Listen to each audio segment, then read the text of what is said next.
since the dawn of man. It has been the innate desire and responsibility to pass evolved knowledge from one generation to the next. From the earliest cave drawings to Egyptian hieroglyphics, from hidden scrolls and leather-bound books to microchips, never has a generation passed where leaders of the era did not set out on the quest to teach their students of tomorrow. Enter the new millennium. Here, right now, many of today's top minds from all walks of life share what they have learned to create an abundant life filled with wealth, inspiration, success, and happiness, so that you may apply these powerful teachings. From government leaders to athletes, from motivators to movie stars, this is the chance of our lifetime to gain practical insights from one of the most dynamic, inspirational, and diverse group of modern-day heroes. And now they wish to share their strategies with you so that you too can learn it, live it, and pass it on. Welcome. This is where your journey begins. And where are we? Well, we're at a bank. But we're at a bank like no other. Let me explain. While it has vaults, they're not filled with diamonds and platinum and gold. Now, these vaults contain items much more valuable. Rather than things, they contain ideas. They contain concepts, strategies, and wisdom that's been passed down over the years and made contemporary and relevant by today's greatest achievers. And like most banks, there are deposits and withdrawals. However, at this one, you could make as many withdrawals as you'd like and never deplete the resources. In fact, oddly enough, the more withdrawals you make, the more deposits seem to come in. Now, many people therefore call this bank the Bank of Sustainable Abundance. The vaults, these vaults that you're going to see here, are categorized into 4 areas: wealth, inspiration, success, and happiness. Why these concepts? Why these categories? It's simply because throughout time, these are the areas that people seem to strive for most in their lives. And you'll note that it makes an acronym, WISH. And then people will ask, are you telling us that we can wish our way to success? No, absolutely not, not even close.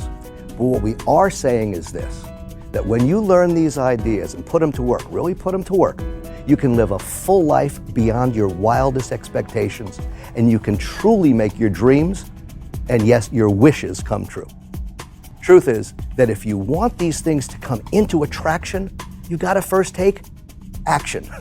So I'm gonna ask that you keep your eye out for the common component here in all of the vaults, and that's called mentoring. Yeah, mentoring. It's the act of passing on, sharing information from one person to another. And mentoring comes in different forms. It could be one-on-one or through books or discs, courses, work, and videos as well. One of the most important ingredients of success is mentoring.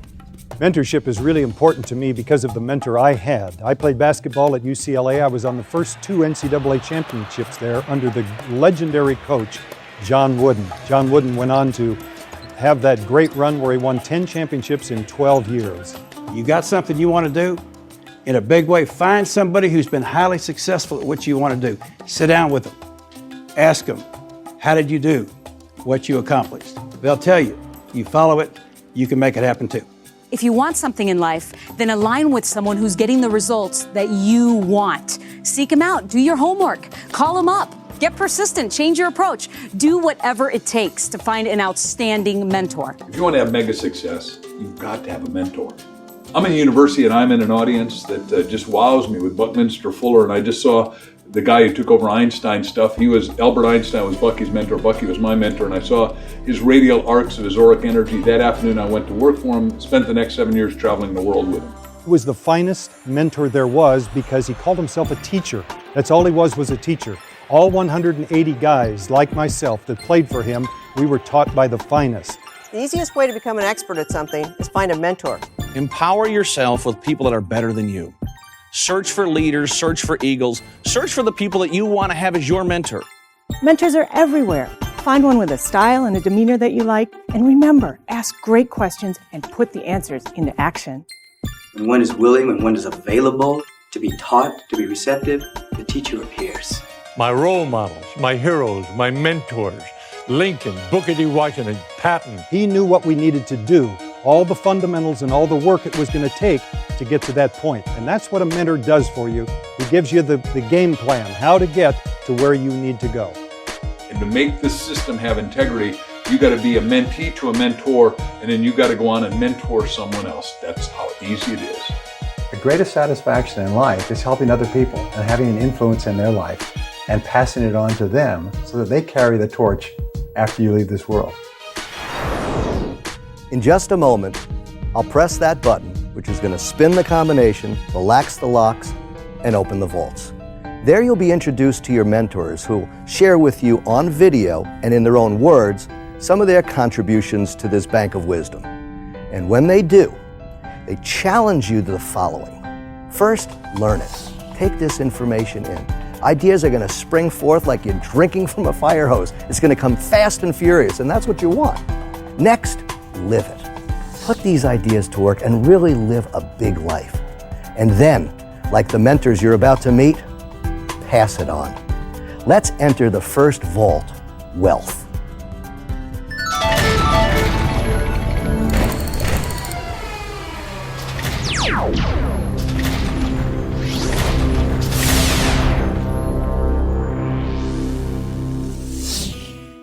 You are in the vault of wealth. Everyone wants to be here, but not everyone knows the way. In fact, it's been said you could ask 1,000 leaders how they became successful, how they became wealthy, and chances are you'll get 1,000 variations of how they did it. On the same note, ask these same leaders, what actual steps did you follow to get there? And you will find common denominators that each of them followed to go from where they were to where they are now. Okay, my catchphrase, my nickname, I know it's pretty cool, but a lot of people think I only mentor millionaires or I work with big giant corporations.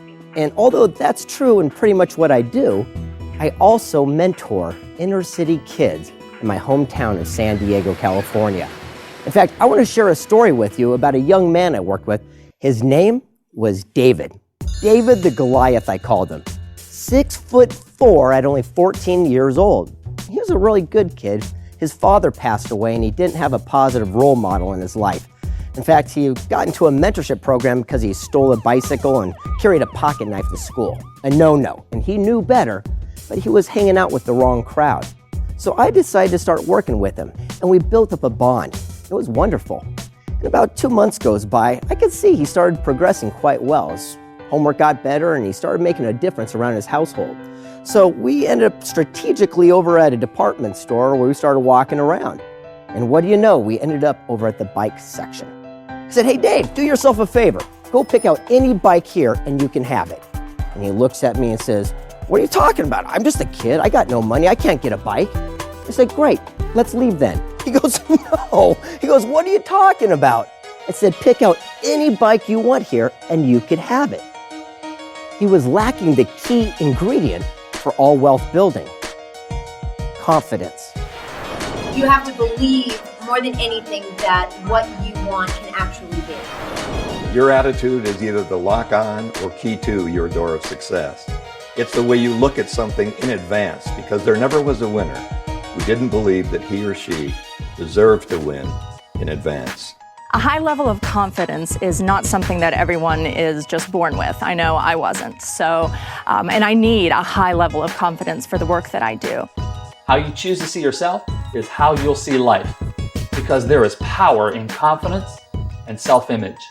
Become confident by the thoughts that you think, the words that you speak.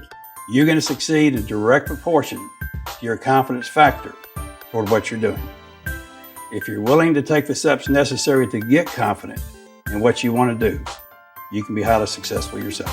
Confidence means I am confident that I will do whatever it takes to make my dream come true.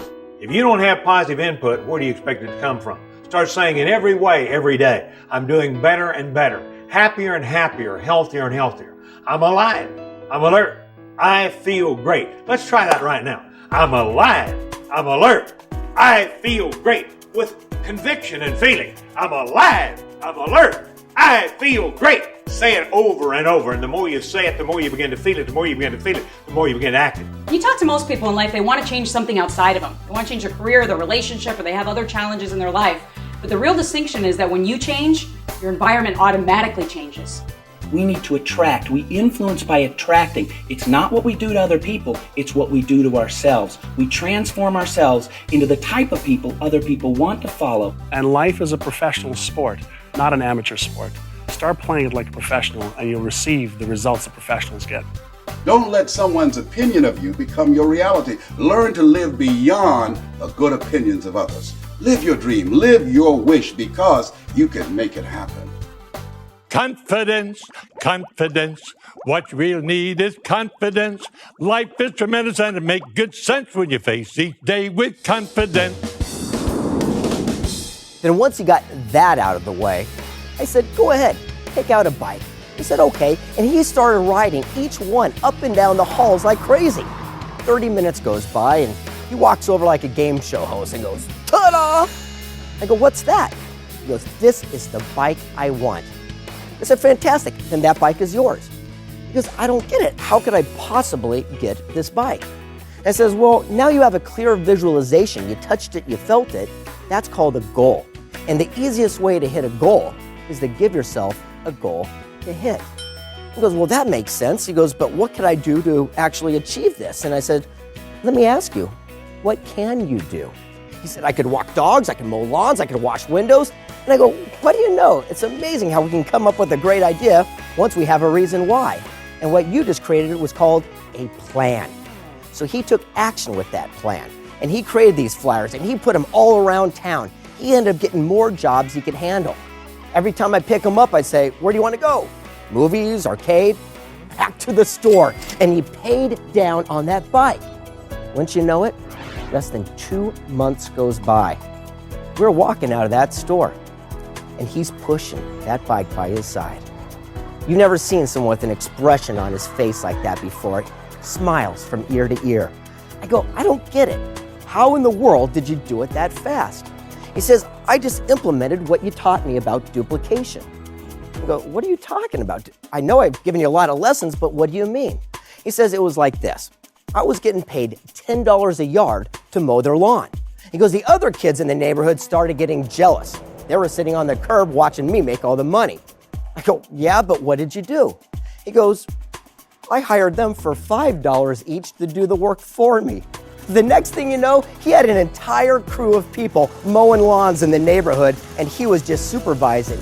He tells me he even got a t-shirt with a magic marker and wrote Boss Man across the chest. He was incredible, and I was pushing it. I go, man, you little rascal, that's a great, great story. And we're pushing it out and loading it into the back of the trunk. I said, how are you feeling right now? Titanic goes out. He goes, king of the world. I go, great. I go, you're feeling pretty confident. Absolutely. I looked at him and I said, let me ask you something. He goes, what? He goes, how would you like it if someone stole that bike from you like you did before? Oh, that hit home. From that point forward, he decided not to get in trouble anymore. In fact, he turned his entire life around and started mentoring other kids within the community. So much so that our local TV station came out and did a report on him, the most outstanding young man who turned his life around. He even had the same jobs 2 years later with other people mowing the lawns for him, all based on residual opportunities. Now you might be saying to yourself, well, that's a warm, fuzzy story and everything, but what does that have to do with me and wealth? It has everything to do with it. You see, he followed the exact blueprint that we discovered that all wealthy people did. You see, it all begins with this. He had a goal. Because without a goal, it's impossible to reach your destination. One of the keys to success is clarity, because you can't hit a target that you can't see. But if you can see the target and you keep shooting at it, eventually you do hit it. You know, in my life, I've lost my eyesight, and I spent the first half of my life with sight, and the second half of my life I've spent with vision. And they are both very powerful things. There are few things more precious than our eyesight. But if I had to make a choice between sight and vision, I would select vision for my life because it's made so many things possible, and dreams are all that we need to propel us from where we are to where we want to be. For me, I wrote myself $1 million check because I wanted to be a millionaire. Then I went and I blew it up and I placed it everywhere where I had to keep seeing it so I could keep visualizing it so it became real. Visualization was a key strategy that had been given to me, and I finally decided to do exactly what they said. Visualization to me is a daydream with intent. But somewhere along the way, we forgot how to dream. We lost it. We lost the very thing that we knew how to do that manifested what we wanted. First, you must envision what it is that you're committed to manifest. Whatever that is, whether it's a new car or a new house, maybe you're expanding your business or attracting that relationship of your dreams. You can't say just, I want to lose some weight. I want to make more money. I want a better job. What you say is I want to make a specific amount of money. I want to lose a specific amount of weight. I want to be in this position, or I want to start this company. Deciding what it is with absolute clarity. Specificity rules the world. It's numbers, it's how much, it's how long, it's when. You got to put it in concrete so that your mind can get a hold of it, because the mind is the most incredible biocomputer ever created. And it doesn't deal in vague, it deals in specific. Okay, now once you have a goal, what's the next step? Well, just like Dave, he created a flyer. Remember I asked, what can you do? So many people focus on what they can't do or what they shouldn't say or where they shouldn't go. Wouldn't it be great to start asking yourself, hey, what can I do? What am I capable of? What could I do with my life without limitations? So Dave made his flyer. Remember, he'd walk dogs, wash windows, he'd mow lawns, he'd do whatever he had to do, and that's called a plan. A goal without a plan is just a dream. You know, in the airline industry, no plane ever takes off without a flight plan, without a destination in mind. And if you were to leave from an airport and deviate by 1 degree, you could miss the destination by 1,000 miles. Same thing can happen in your own life. File your flight plan, stick to it. Imagine driving from Los Angeles all the way to New York City without a road map. Sure, you might get there eventually, but you need a specific plan. Attention. Take your attention. You are so powerful, and direct your attention onto that thing that you are so passionate about. Set a goal, then figure out what you have to do to achieve that goal. Then make a plan and take consistent daily action. And then each day, wake up with specific things you're going to do today to accomplish a small part of a big goal. You know, we wouldn't go to the grocery store without a list, so we don't waste our time, effort, and energy in the grocery store. And people spend more time planning their 3-day weekend than they do what are they going to do for the rest of their lives. You know, everyone has goals, but they spend more time planning a party than they do their life. Then you need to have a strategy. Imagine a group of construction workers trying to build a house with no blueprints. That would be crazy. So if you need clear, specific, defined blueprints to build a house, wouldn't you think that you need clear blueprints for your life? Now, once you got the goal, and once you have a roadmap, a plan to get there, you need step 3. And step 3 is my favorite part, because David did something special. He did something, and that's called action. There's absolutely no substitute for massive action. I know this. Successful people understand that there's a law of attraction, but it's the action behind the attraction that makes the wish come true. You gotta think it, you gotta feel it, then you gotta do it. The law of compensation works this way. There's got to be action, attraction that gives you traction. What happens is you decide to take the action, and the universe has the belief imprinted that you're really believing a thing, so you're going to achieve a thing. And then what happens by the law of attraction, you attract it right into your very beingness and essence. We all have fears. We all have insecurities. But if you're going to accomplish something, you got to take action. Let me say something. If it scares you, do it for sure. Don't disqualify yourself because of your fear. Make your visionary bigger than your fear. You're scared. I'm scared. Heck, we're all scared. The difference between successful people and those that aren't is that successful people do it anyway. Success is a choice, not a chance. And whatever you choose to believe, you make real. For example, in physical fitness, people ask me, how do you get fit? And I say, do 1 push-up a day. Just 1. Now that sounds crazy, but you'd be surprised how 1 small action done consistently has a way of expanding on its own. Just set a penny aside each day.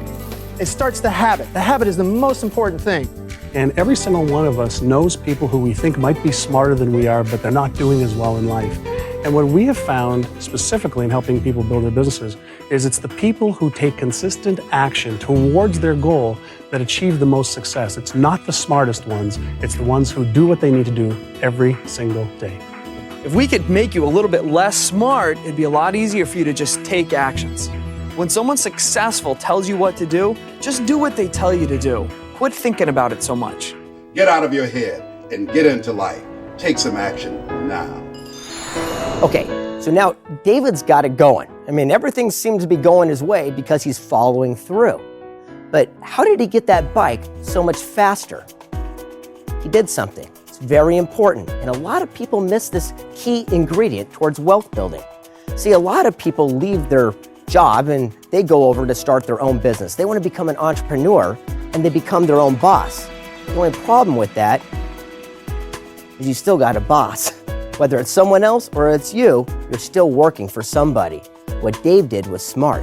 He leveraged himself so he could do twice as much, twice as fast, and have twice the results.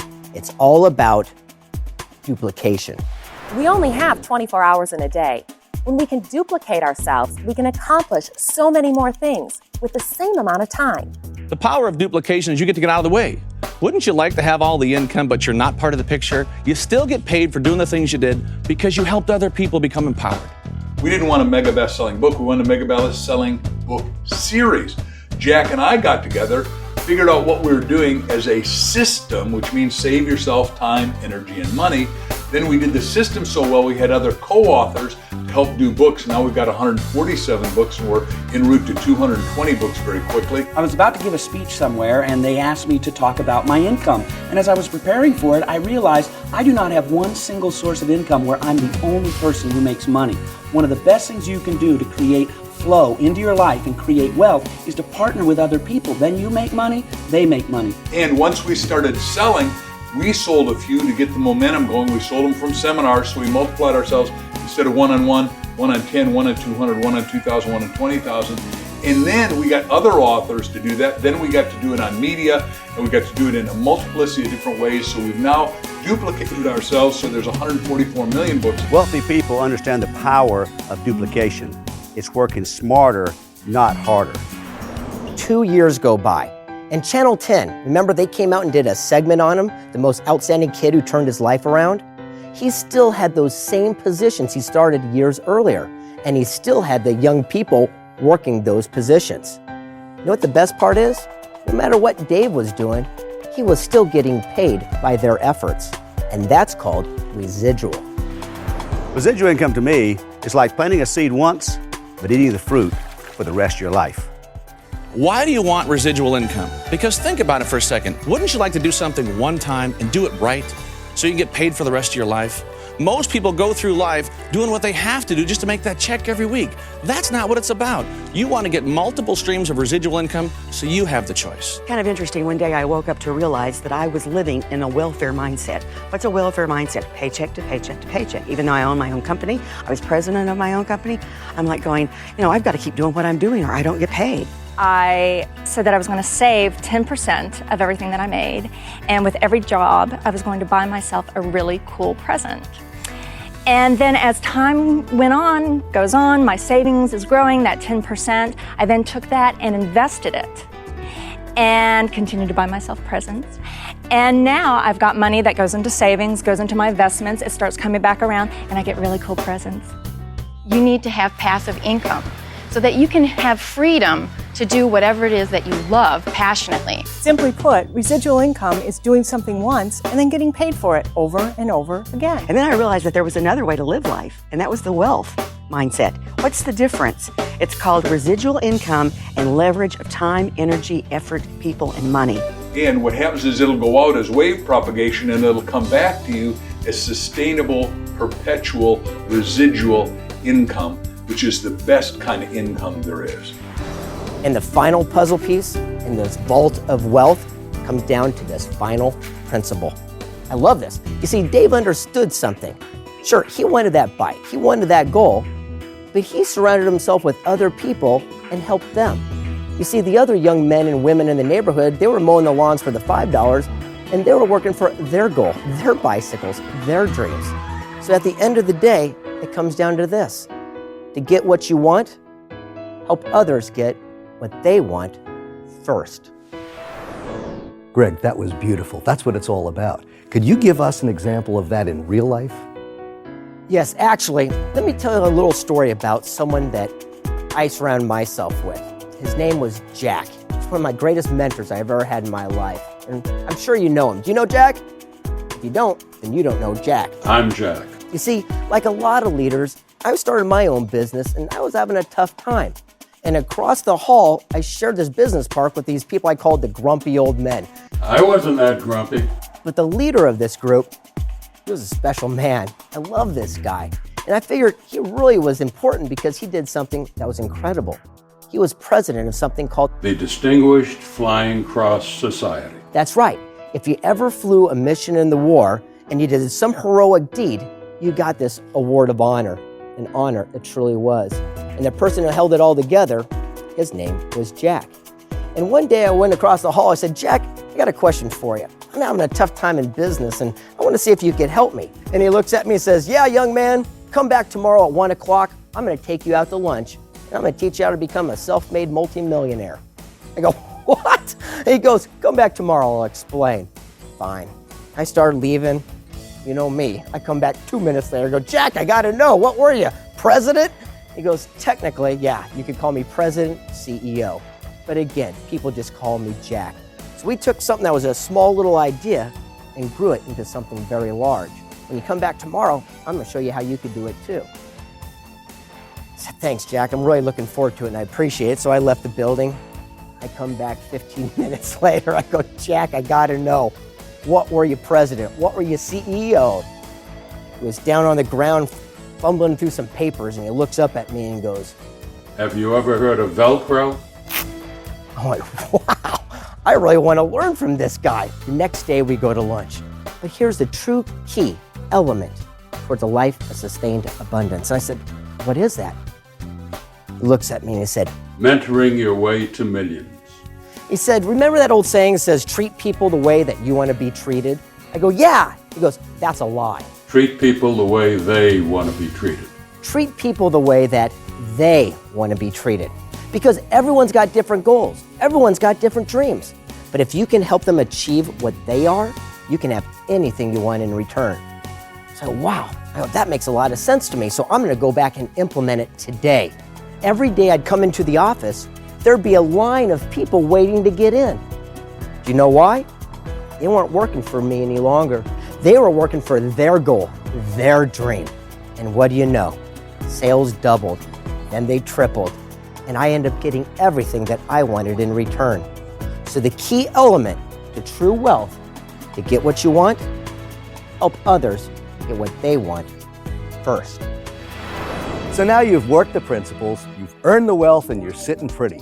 Let me ask you a question. What are you going to do with all of it? The whole philosophy of pass it on is to share it from one generation to the next. Sure, you could leave a bunch of money behind, but there's something much more important. One word, legacy. I guarantee you that right now in your head you have an idea for a poem, a song, a book, a play, a movie, even the next great invention. And here's the question. What are you doing with it? Could you imagine unlocking the vault containing all the great leaders who've had great ideas, people like Edison and Alexander Graham Bell and Ford and Jonas Salk? Now what you're about to explore right now is the exact same sequence of events that they followed to take their idea from their head to the marketplace. Get ready. Here comes the vault of inspiration.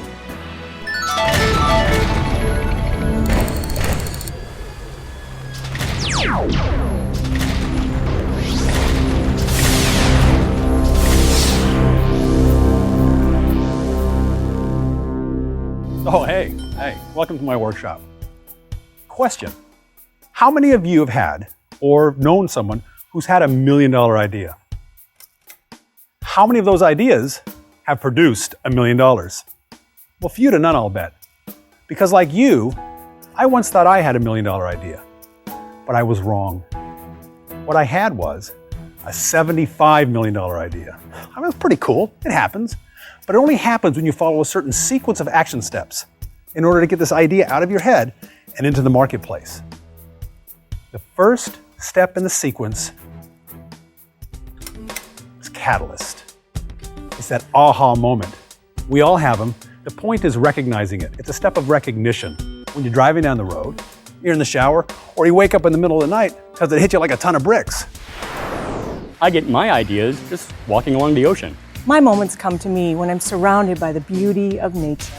My best ideas come when I'm on a power walk. Mine comes when I'm in the shower. The first movie I ever wrote that I sold to a studio was Radio Flyer, and I wanted to direct it, and they didn't want to let me direct it because I was an unproven entity in the director's chair, but I made them let me direct it. And then 8 days after I started, they fired me. So that was, profoundly devastating to me. What was my long-term goal, he asked. And I said, I want to be the president of an airline. And he laughed at me. That set me on my way. Catalyst for me, you want to fire me up, get me going, tell me I can't do something. By the time I got home from the set that day, I walked into my office at home and went to my computer and I said, I'm going to write a movie that is contained, that I can shoot in a limited number of locations on a limited budget that I know they won't be able to say no to with regard to me directing it. And I didn't know what it was. I knew I wanted to do that, but I didn't know what the story was or what I was going to write about. And I sat down and literally got the aha moment, which was a kid goes over a wall and he's got to get a ball back. And there's a big, scary dog back there. My aha moment was really as a result of a disturbance to my body.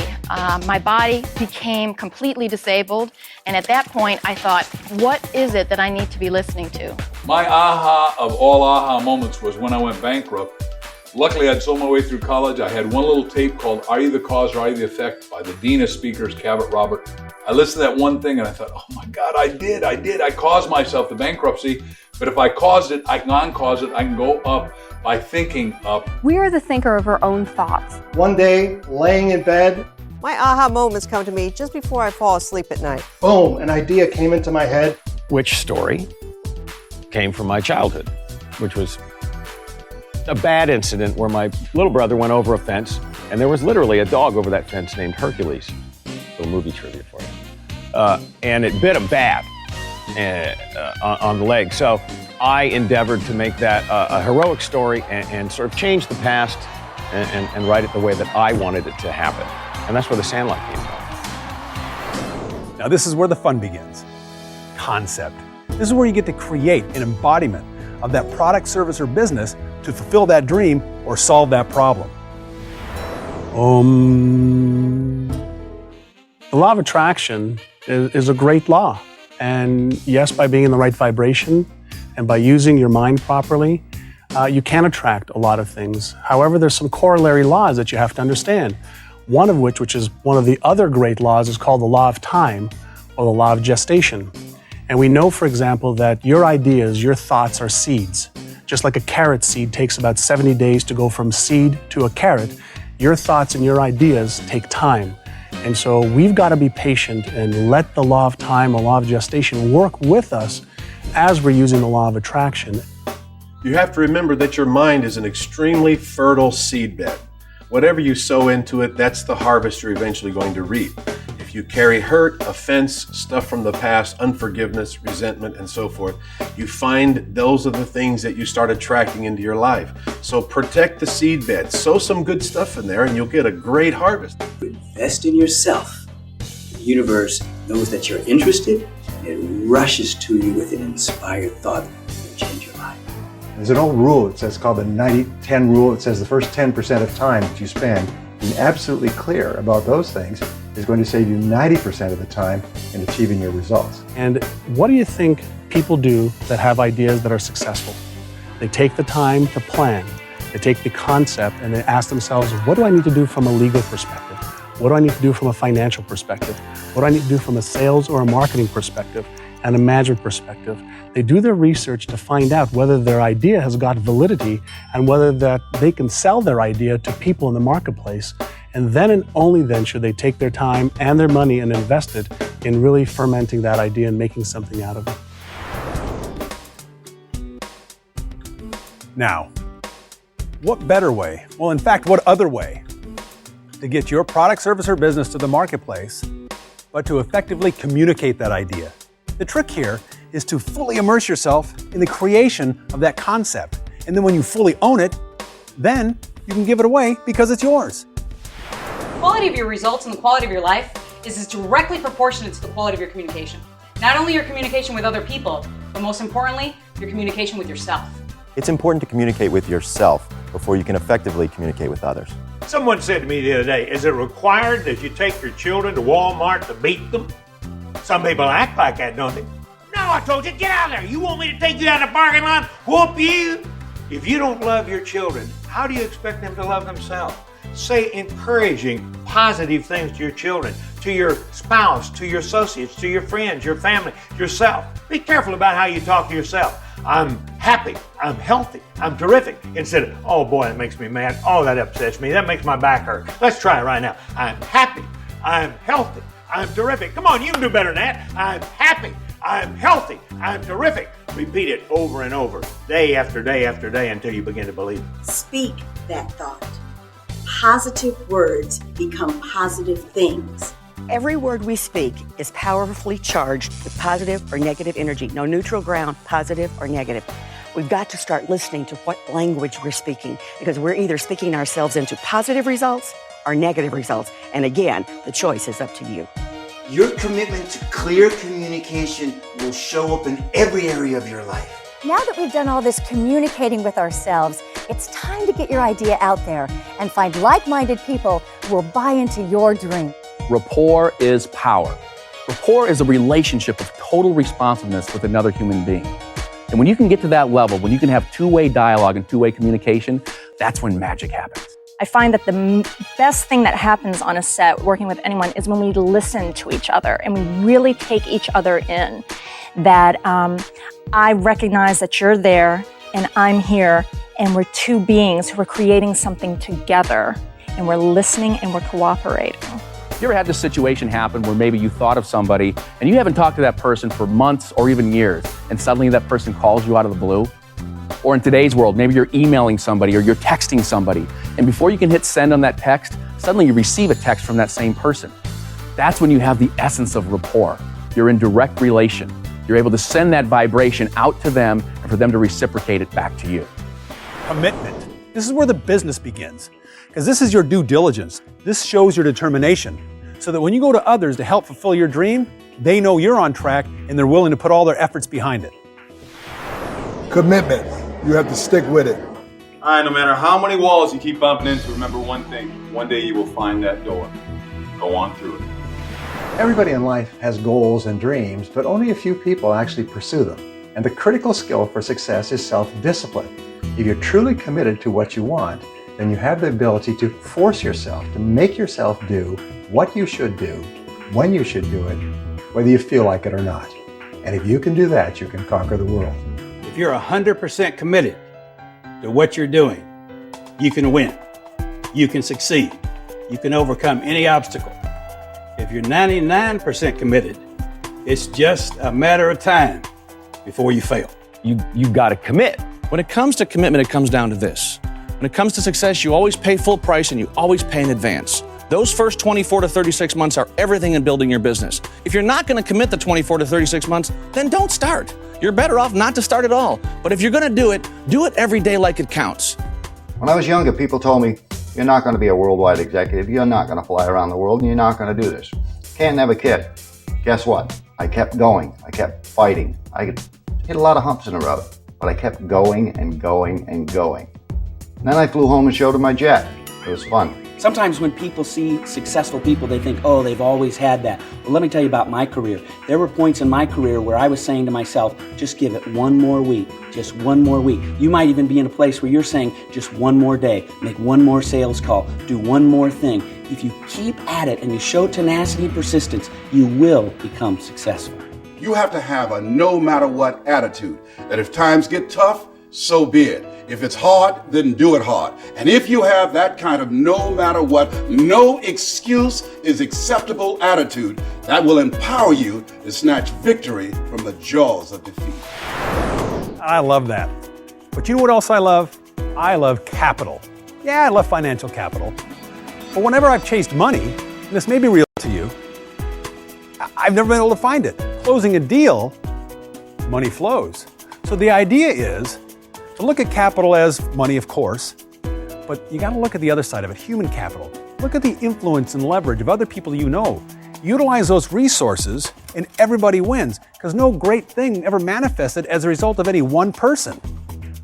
You need capital to succeed. But capital can be somebody else's capital, it can be your capital. It can be mental, emotional, or physical capital. But here's the thing to understand is that everybody starts off with nothing. Everybody who is successful today was once unsuccessful, and what they did is they built up their mental, emotional, physical, and intellectual capital, and then were able to multiply it to achieve their goals. Because money and resources are nothing more than a tool. They fuel our dreams. You need one of two things, either resources that are friends or resources of money.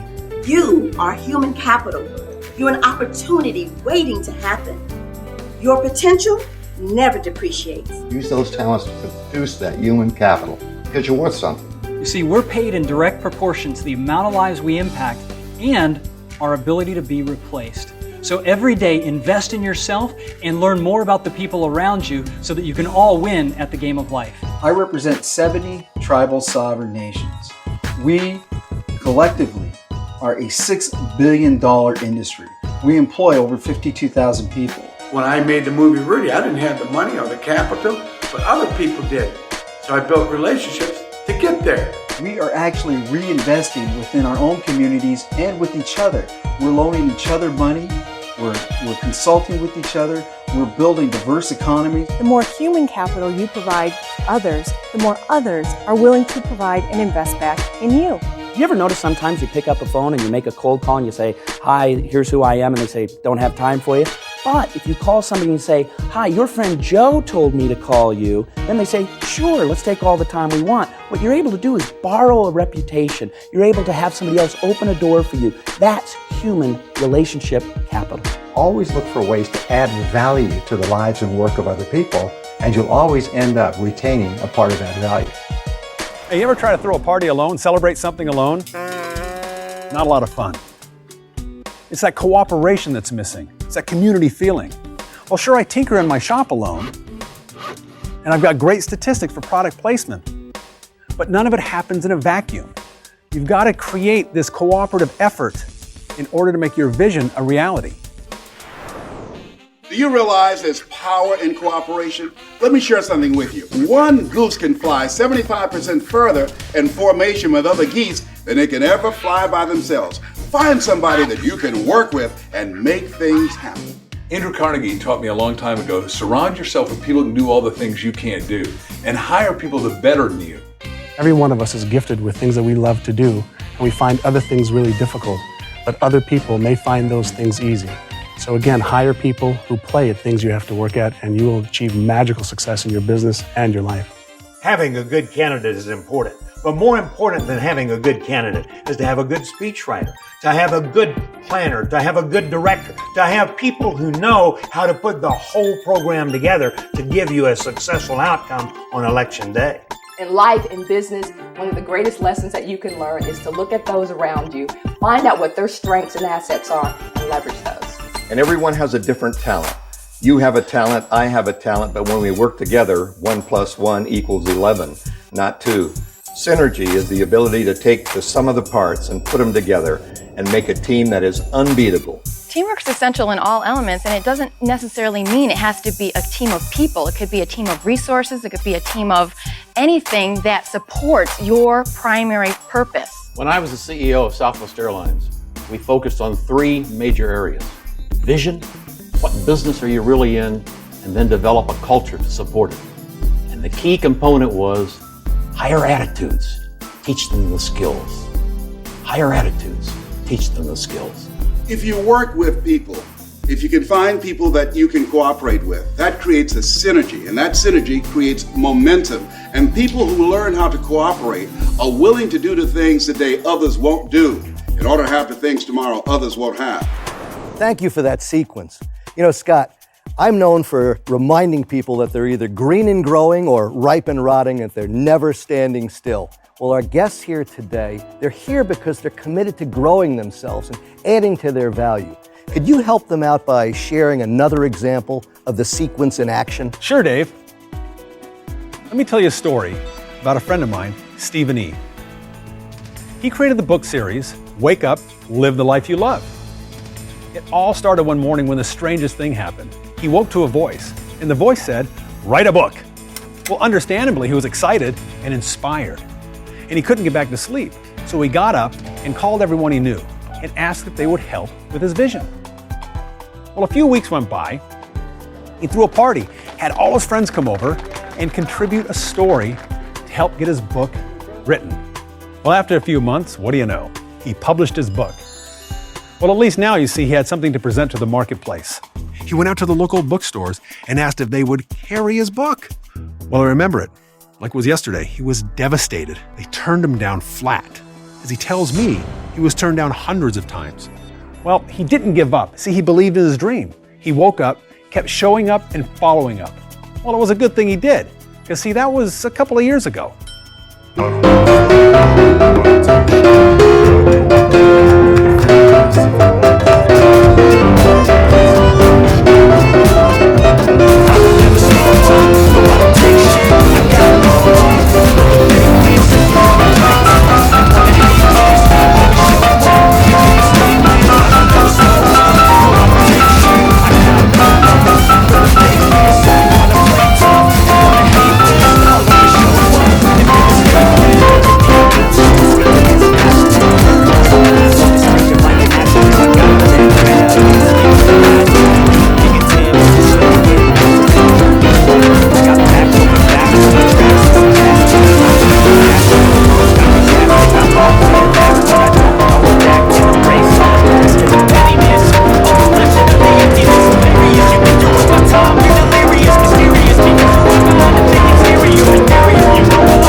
is.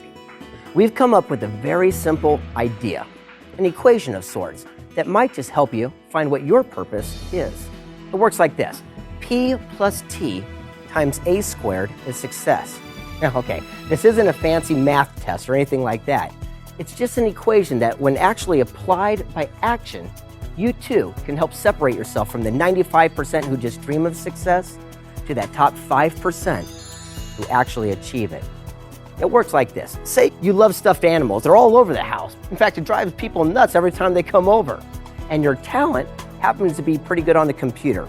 Say you're a real whiz when it comes to looking things up on a search engine. Well, how could you take action with the right association?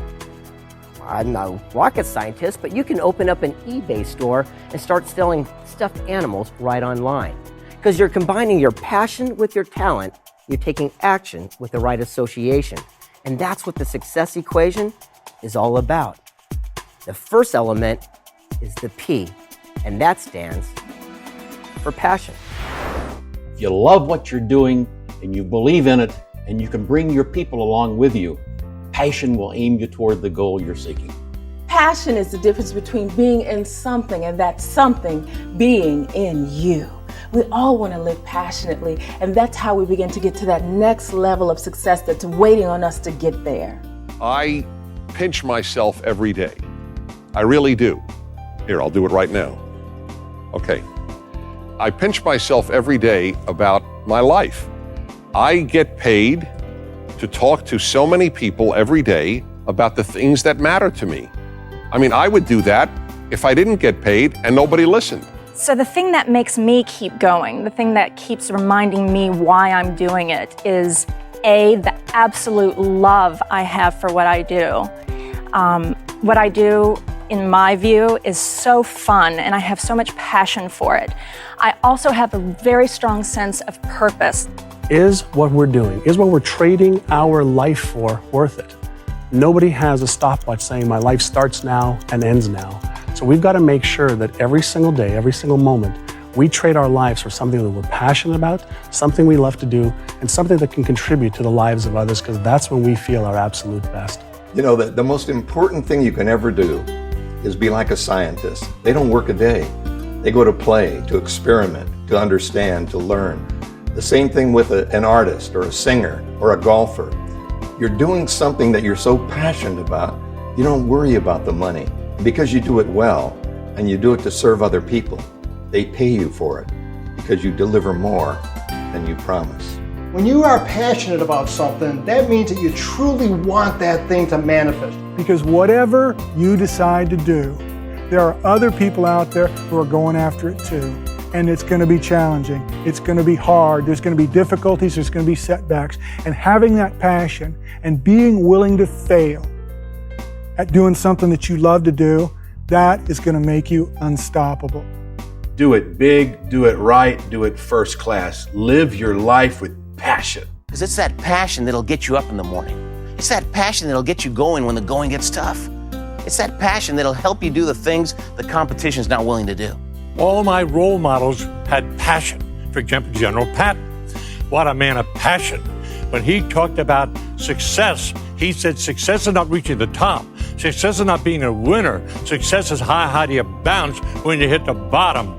If life knocks you down, try and land on your back, because if you can look up, you can get up. Passion. Okay, you've got it now. It's that burning desire within you. But unfortunately, it's not enough. You see, the success equation is P, your passion, plus T. And T is very important because that stands for talent. How important is talent? It's everything. Think about it. You've seen these TV talent shows where they have singing contests. Sure, they've got a lot of passion, but unfortunately, many of them are lacking talent. You know, the truth is you can be born with whatever skill or opportunity or God-given talent that you have, but it's really up to you, the individual, to nurture and encourage it and continue to learn along the way. We are all programmed. We're all genetically predisposed to having some contribution to make. Every single person has a talent. We all have different talents, but the way to succeed is not focusing on things you're not good at, but focus on things that you're good at. People ask me to come to speak and they'll say, "Are you ever get nervous?" I say, "No, I never get nervous." If you ask me to come and sing or dance, then I get nervous. Why? I'm good at speaking, not so good at singing and dancing. How do you get involved with DSL from the beginning, from the ground floor? And the answer is simple. It was my passion. It was the passion of myself and my team and a lot of really talented people that all got together and combined our talent and passion, and we created something that changed the world. Don't try to coach yourself into being able to do the things that are not your natural talents. All you're going to do is get frustrated. The best thing you can do is focus on what you do best. Focus on what you're talented at. If you're not talented, you're going to constantly be coming up against struggle within yourself, which is going to manifest struggle outside of yourself. And I think it's also important taking one step before that is the discovery of what you're talented at and the exploration in finding your talent. You will only be successful doing something that you really enjoy doing. But here's the key. Sometimes you have to try a lot of things before you find the right thing for you. Every one of us has been given a special gift, a talent, an attribute. We know it as God's gift to us.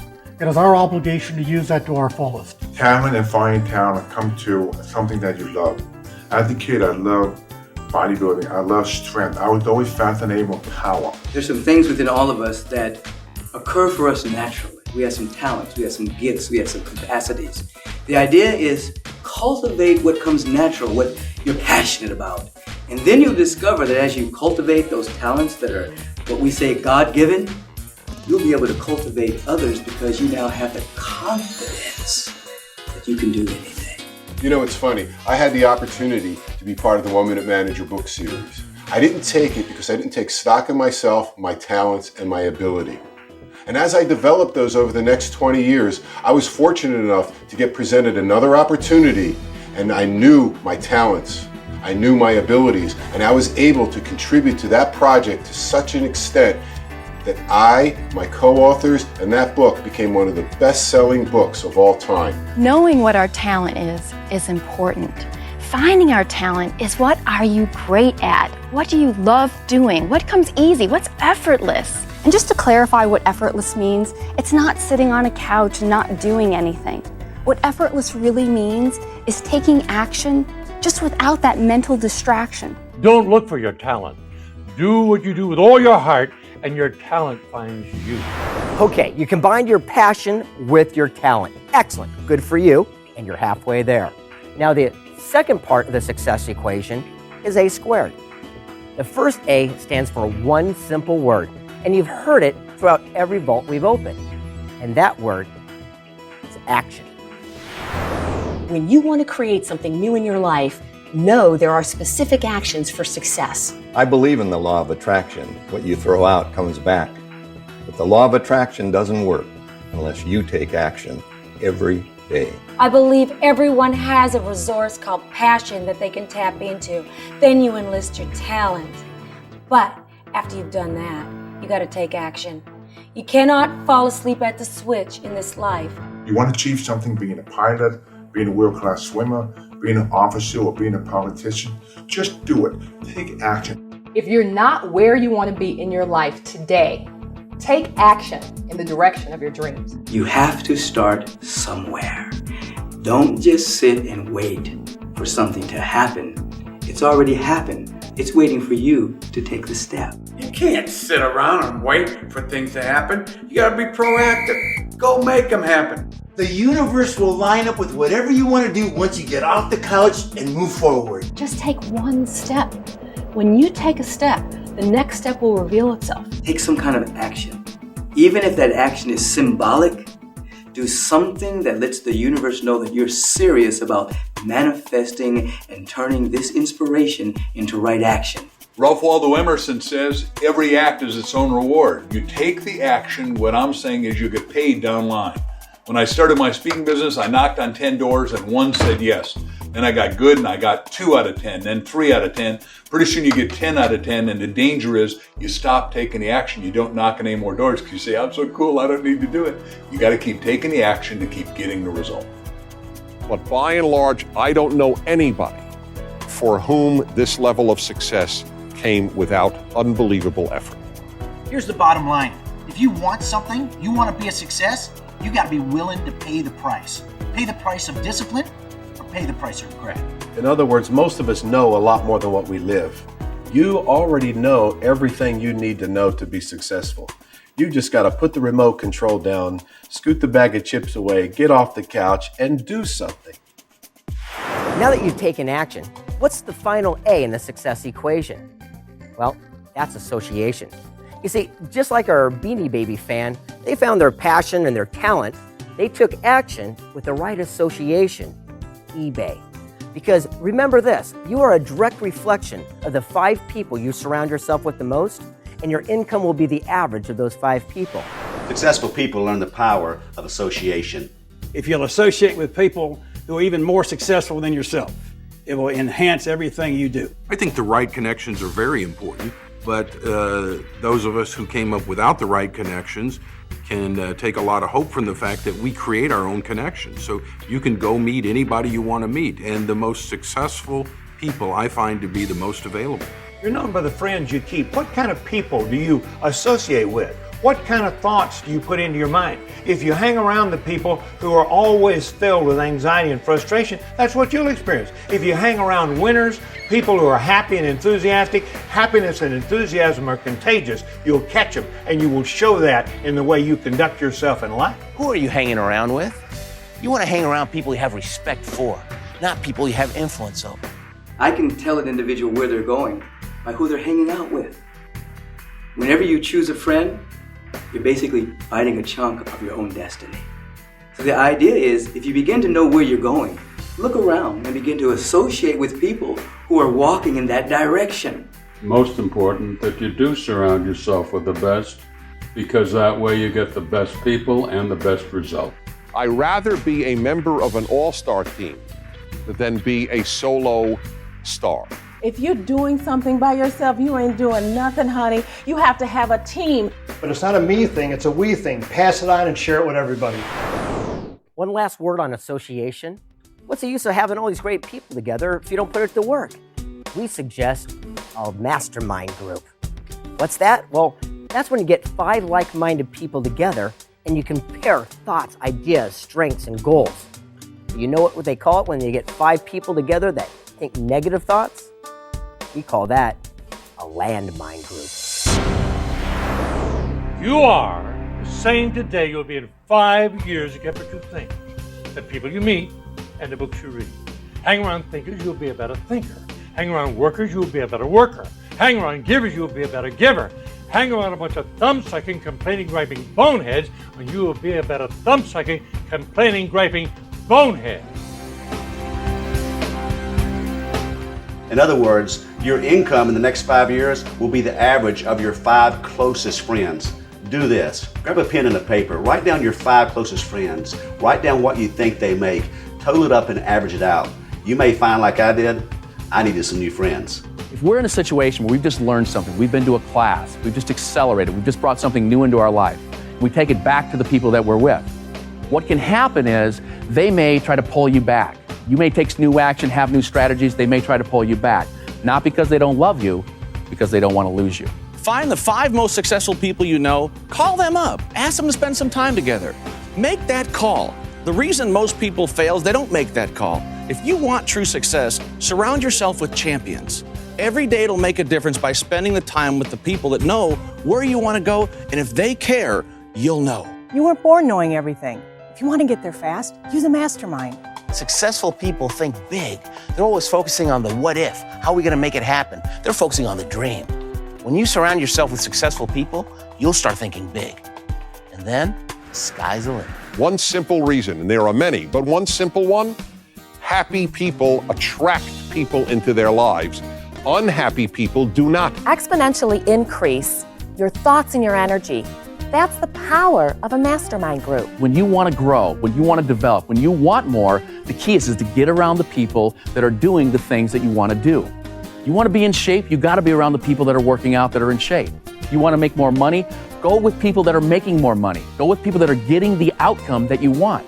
That too will help you get it. It'll raise your standards as well. That could be the single best example of taking a complex concept and translating it into a simple, easy-to-use equation. I can't tell you how many times I've referenced that with my clients. Greg, could you illuminate that formula with one more application? Yes, let me tell you a story about Lee. In fact, he's a young man I mentor, again, in my hometown of San Diego. A great young guy, 23 years old. You see, he was an electrical engineer, and he just wasn't very happy with his job. I started meeting with him once a month and said, what is it you really want to do with your life? Because I could see he had something called golden handcuffs. Golden handcuffs is where he made too much money, he couldn't afford to leave, so he was trapped to his desk. I says, well, what would you really like to do? He goes, I just don't know. So we did the success equation. And at the end of the day, on his passion side, it said art. He goes, gosh, art is my favorite thing. On his talent was engineering. Heck, that's what he went to school for, and he was pretty good at it. I said, Lee, how could you take action with the right people and do something with that?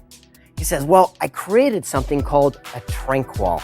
And I go, what? And he goes, a tranquil. It's an indoor waterfall that as soon as you walk into a residence, you see it come trickling down the sides of the wall. It has beautiful sound and music to it. He goes, it's an inspiration for all that see. And I went, wow, well, let's go make them. He says, I can't. Golden handcuffs. About 2 months go by. We meet again.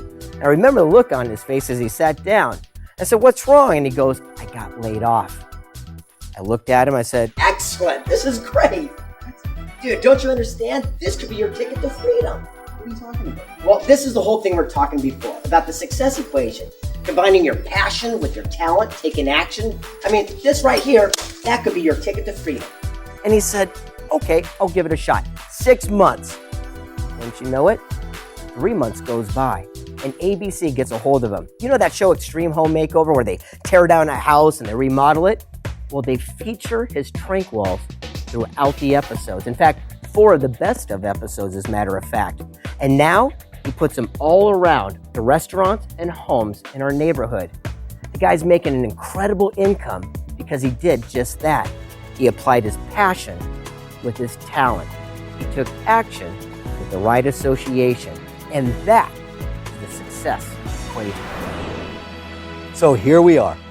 We've spun the combinations, we've relaxed the locks and opened the vault doors in all of the areas: wealth, inspiration, and success. But there's one more. Just why do people strive for these areas? Well, it always seems to come down to one thing: happiness. Let's open it up, Scott.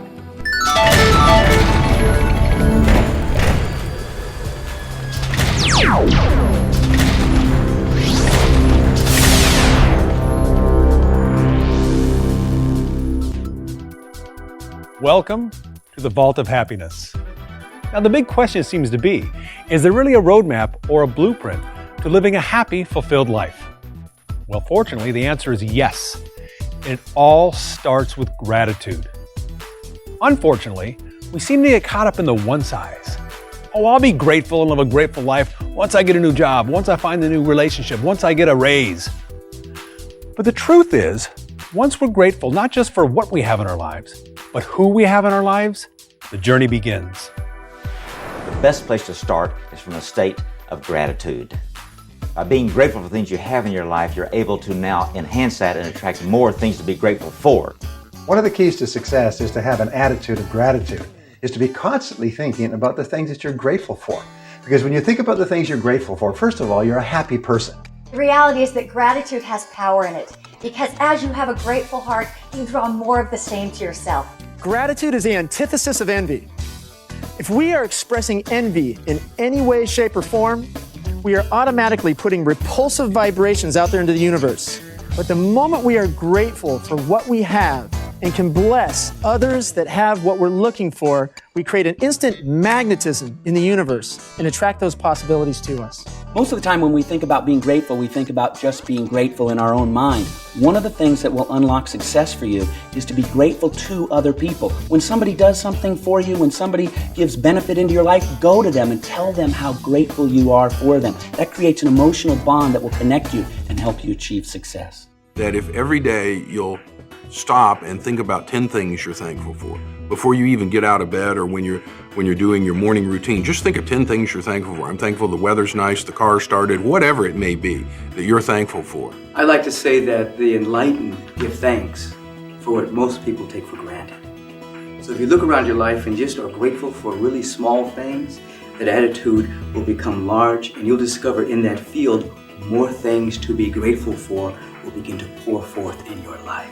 Start with anything, and then everything will come to you. You'll see it come pouring in because the universe rewards those who have appreciation for what they already have. When I had my 50th birthday party, my son, the teenager, got up and he was asked to say a few words. And kids, when they're teens, don't like praising their parents. So I didn't even know if he'd say anything. And you know what he got up and said? He said, I want to thank my father for one thing, for always being happy. And it was the best thing he could have said. I preferred that to had he said, I want to thank my father for loving me. I want to thank my father for supporting me, for being a good man, whatever. That was the best. Mark of greatness is gratitude. My favorite prayer with our children was, God, we thank you for our food, but if we had no food, we thank you just the same. Because we're not thankful for just what you give us. We're thankful most of all for the privilege of learning to be thankful. Have you ever felt like you had the weight of the world on your shoulders? That's anger and resentment. Try adopting a policy of, if it doesn't flow, let it go. You see, you've got to learn to forgive. That's the second step on a road to happiness. Forgiving others, but more importantly, forgiving yourself. Stand tall and be proud. That way you can forge ahead without any impediments. Joy is the reward for letting go. In order to be successful in life, there are two categories of people you need to learn how to forgive.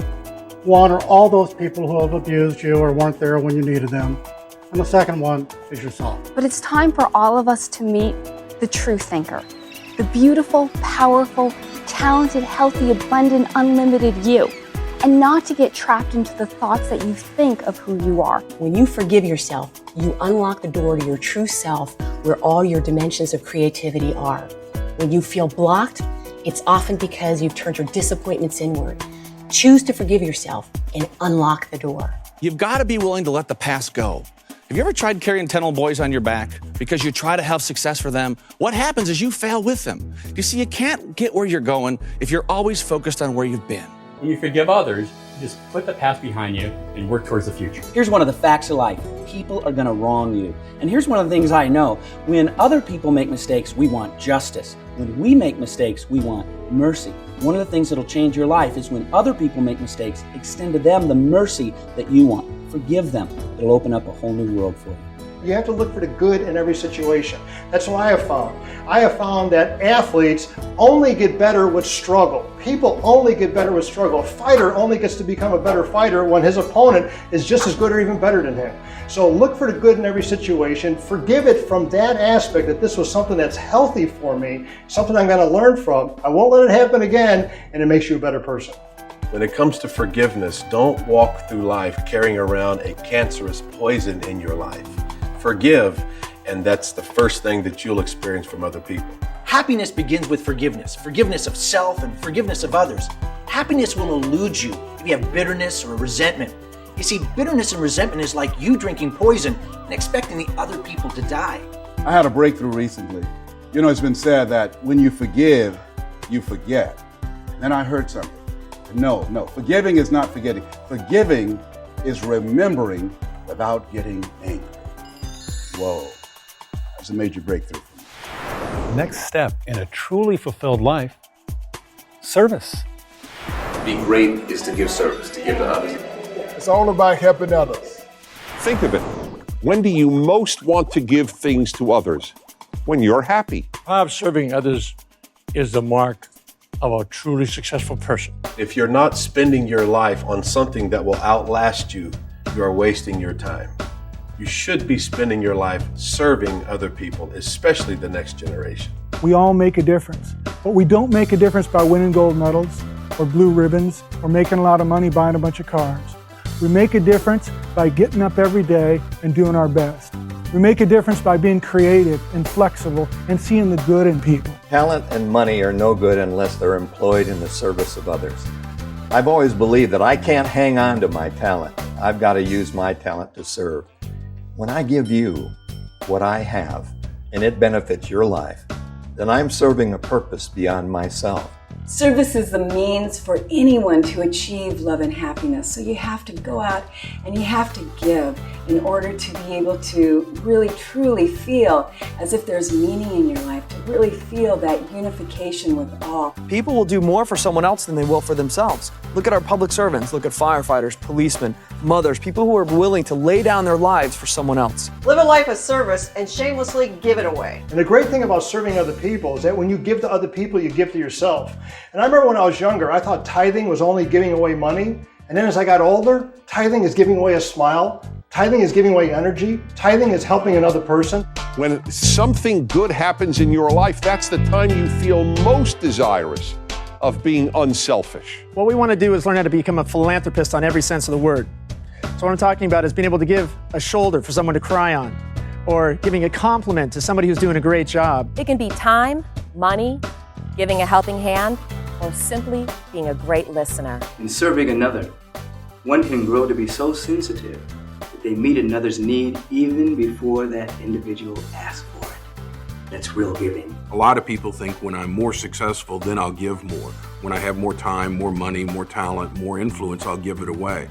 Really, we need to be most responsible when we need more in our life, and find somebody and make a difference for them. And you'll find all the things coming into your life that you ever wanted. I've known a lot of guys that have waited until they're 65 years old before they've given away their first penny. And I think about all the opportunities that they would have had throughout their career to give away time, money, their expertise into the community to things that really mattered. It would have been a wonderful opportunity for them to pass it on. Hey, let's face it, stress happens. Some of the happiest people on the planet, they have a stress coping strategy. Some count to 10, some say needles and pens, some meditate. I mean, it's different for everybody. But the important thing is have a strategy. You're going to get stressed. I get stressed. I get out of balance. What I've learned over the years is it's so important to have some internal happiness. You know, they say today that stress is one of the top killers in America. And it really is, because what happens is you get so bottlenecked. You know what I'm talking about when you wake up every day and you don't want to get out of bed, you don't want to see the people you know and you really care about. If you find a way to create balance in your life by getting rid of some of that stress, whether it's taking time off, relaxing, or going to the gym and working out, or just going for a walk in nature, you will find that you become so much more successful because you're balanced. When I feel stressed, I come outside of the circumstances. I become the witness. I look at this from a different angle and realize, hey, this is a part of the movie. And we all have those challenging moments. And I take the time to go within, to pray, to meditate, to fast, to cut off the phones, to disengage from life, and do what I have to do to get myself to the next level so that I can get back into the game of life, starting fresh and ready to go. Whenever I'm feeling stressed, one of the things that I do is I stop and I ask myself, dear God, do you need to change your perception about this, or do you need to change your procedure? And that question really illuminates. It allows me to be more resourceful in how I approach that circumstance that was seemingly stressful. Recently, a woman came into my office and she said, I am just so depressed. I said, I beg your pardon? She said, I'm just so depressed. I said, well, ma'am, how do you act when you're depressed? She said, how do I what? I said, how do you act? You know, how do you walk when you're depressed? She said, well, I kind of take slow, sliding, waddling steps, kind of like this. I said, well, how do you hold your head and shoulders when you're depressed? She said, well, let my shoulders kind of slump forward, my chin hang down on my chest like this. I said, well, how do you talk when you're depressed? She said, well, I kind of talk through my nose in a whining, nasal sound, kind of like this. I said, well, let's try something. I said, get up and try walking across the office. Take a little longer, spring your step, hold your shoulders back, hold your head up, put a smile on your face, act like you feel good. She got up, she started to cross the office. She'd take a little longer, spring her step. She had her shoulders back, her head up, about a half smile on her face. She looked at me over her shoulder and she said, you know what? I do feel a little bit better. Now, anytime in the future you get to feeling down and out and the world's against you, what do? You just sit down in a chair like this and you just jump up and you say, I'm depressed. I always remind my clients that there's always an effortless solution to any apparent problem or challenge. I think we have to understand that we are responsible for the stress in our lives. It's nothing external from us. Stress is caused because of the interpretation or the meaning that we give things that are happening around us. Because I know that the moment that I'm stressed is usually when I've left my body, anxiety comes up, and I'm spinning somewhere off in la la land. So if I can take a moment to breathe, get my feet on the ground, feel whatever it is I'm sitting on or my back against the wall, wherever I happen to be, if I can get back in my body, that will help bring things down when I can be calm and more focused and get back to my joy. Scott, may I ask you to illustrate one of those strategies? Well, as a matter of fact, Dave, I've got an illustration in my action guide. It's called Ants into Apes. Ants. We all have them. It stands for automatic negative thoughts. It's been said that we have over 64,000 thoughts a day. Unfortunately, most of them are negative. Now let me ask you, what's bigger than an ant? Well, an ape, of course. And that stands for automatic positive experience. This can be a memory of anything that's special to you, like your kid's graduation, or a wedding, or even a much-needed vacation you took a while back. Now remember this, although an ape is much bigger than an ant, 64,000 of those little rascals can take down the biggest of beasts. For me, it's a song by Billy Joel, In the Middle of the Night, that I keep in my front pocket, so to speak. It works like this. Say I'm driving down the road and someone cuts me off. But like most people, my ants creep up and I have that knee-jerk reaction, "Wow, you son of a gun!" But then, my ape steps in, which is much more powerful and flicks that ant away while I slip into my favorite tune, In the Middle of the Night. Now, it takes some practice at first, but before you know it, your ape will be standing right outside that anthill and flick those little buggers away as soon as they pop their heads out. That is the power of turning your ants into apes. Now here's one of my favorite steps to a happy life. Personal time.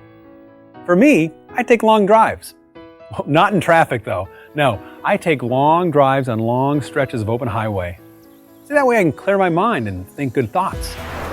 I am a fanatic about personal time. I make sure that I have time at the beach, and when I get to the forest, my most important thing is to watch the trees be green. Simple joy of life is to be out in nature, to be at the ocean, to breathe fresh, clean air. It's always best to enjoy yourself. Don't take yourself too seriously, and enjoy life and those people around you, and just laugh, have a good time. One suggestion, find your sanctuary. For me, it's my bubble bath, and I love the fact that there's a lock on the door and a fragrant bath bomb and a candle, big bottle of Perrier, maybe a glass of wine. For you, it might be your garden, it might be a big chair, whatever it is, find it. For the first 30 minutes that I'm awake each day, I lie in bed and plan my day. Just find myself, spend some time with me, and through affirmation, prayer, and meditation, and get things right with me. Every single day, within the first hour that you wake up, invest time in the things that make you happy, then healthy, and then wealthy, and tell me how you do then. The single best way to have personal time is to rest. My patients tell me that they can't sleep because they can't turn off their minds. It's possible to slow down and sleep, but you must give yourself the time to do it. People are always saying, I don't have enough time to exercise. I say we all have enough time to exercise. We just have to have the commitment. I speak to tens of thousands of people and hundreds of airplane rides a year. And I find the time to exercise because I'm committed to a healthy lifestyle. You can't pull anything out of an empty bag. You've got to pour into yourself to make sure that you're not mentally, emotionally, and spiritually malnourished. So take care of yourself. You are your greatest commodity. The last step in the last vault is simple and easy. Smile.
What a journey.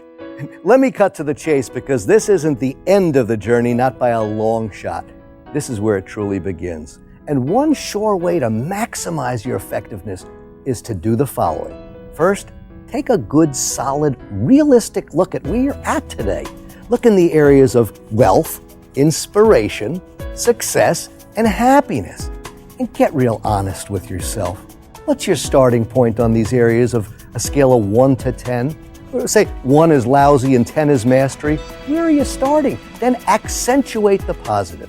The high numbers, pat yourself on the back, that's good stuff. Next, illuminate the negatives. Shine the light on those areas with the low numbers where when you could illuminate them, you could start working towards eliminating them. Now, how do you do that? By applying these mentors' ideas. Take right action on these things. Move closer and closer to being that perfect 10. There it is. Our journey has taken us through 4 vaults filled with mentors and inspirational leaders, where they've shared openly, in their own words, some of their wisdom for living a life of sustained abundance. And now, together, we challenge you to learn it, live it, and pass it on.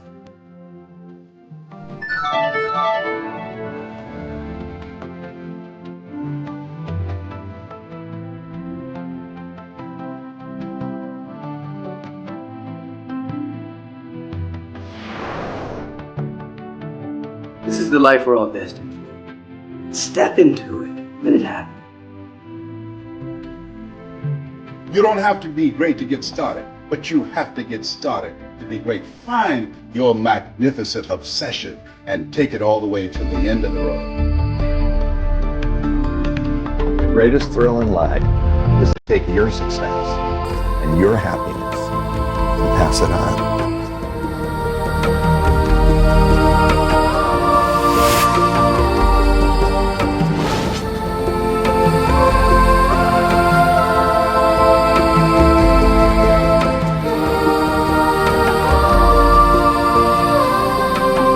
So much joy coursing through the universe right now that when you really let it happen with that happiness, that joy, that wealth, that absolute success and inspiration, you will click your heels, you'll just move around and dance in such a way that your whole life will be a dance. You'll be dancing for God, you'll be dancing for wealth, dancing for prosperity. As a matter of fact, the whole universe will dance through you. Not asking much, all that's good and gold and such. Aim your dreams past what you know. Plan the how and don't let go. Break it down to build it up. Keep your mind on a filled up cup. Don't keep the flow into yourself. Gotta pass it on to someone else. Wish it good, wish it now. Wish it good, wish it wow. Make a wish, wish it now.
just around the corner, there's a rainbow in the sky. So let's have another cup of coffee and let's have another piece of pie. Trouble just a bubble and the clouds will soon roll by.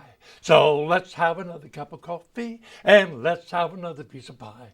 Wish it good, wish it now, wish it good, wish it wow. Make a wish, wish it now.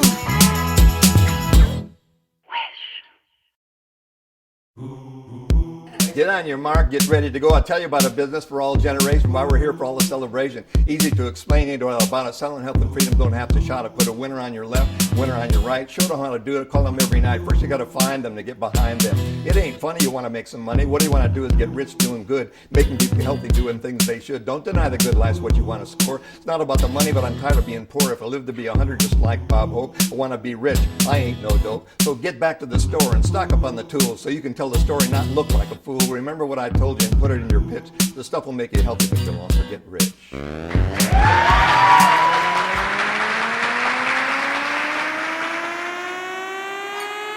Pass it on. Pass it on. Pass it on. Pass it on. Stop, take a minute, take a little of what you got. Pass it on.